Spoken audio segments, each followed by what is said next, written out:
আকাশ তলে অনিলে জলে দিকে দিগঞ্চলে সকল লোকে উড়ে বনে বনান্তরে নৃত্য গীত ছন্দে নন্দিত শুভ্র শঙ্খ রবে।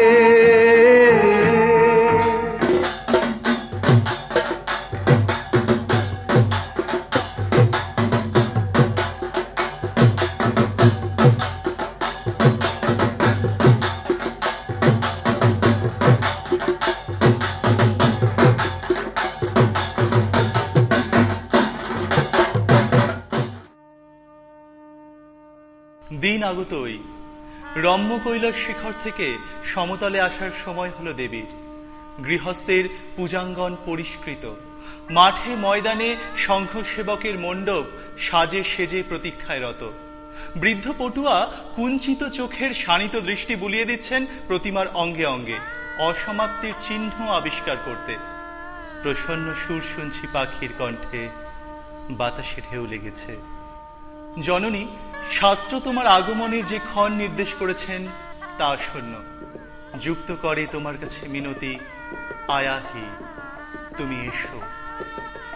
সকর্মসূত্র গ্রথিত হিজন্তু, মানুষ আপন কর্মের সুতোয় গাঁথা।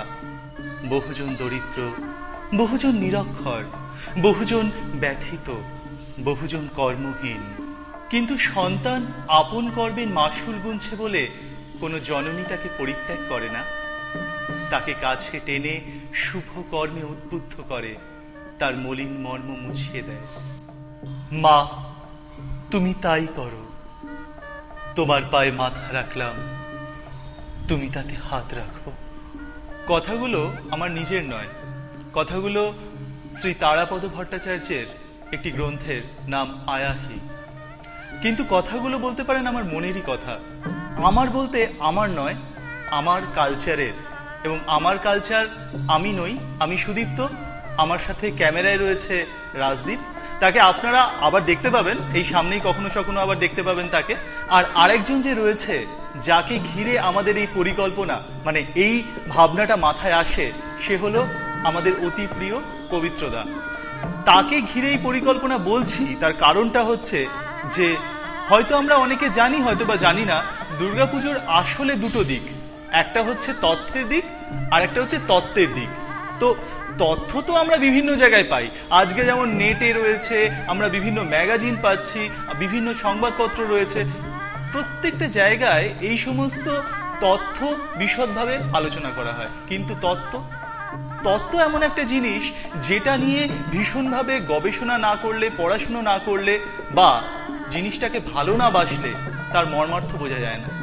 তো আমাদের সেই দিক থেকে ভাগ্য অনেকটা সুপ্রসন্ন বলতে হবে এই কারণে, কারণ এইরকম একজন রয়েছে আমাদের মধ্যেখানে যে এই জিনিসগুলো নিয়ে ভীষণভাবে ইন্টারেস্টেড, মানে যে এই সমস্ত বিষয়গুলোকে ভীষণভাবে ভালোবাসে এবং তার মধ্যে থেকে তার মর্মার্থগুলোকে খুঁজে পায় এবং খুঁজে পেয়ে আমাদের সাথে আলোচনা করে। এবং সত্যি বলতে কি, এগুলো এতই ইন্টারেস্টিং এবং এত শ্রুতিমধুর জিনিসগুলো, অথবা বলতে পারেন এইভাবে যে জিনিসগুলোর মধ্যে এতই একটা নাটকীয় উপাদান রয়েছে যেগুলো আমাদের মনকে ছুঁয়ে যায় এবং তার সাথে বিস্ময় জাগায়।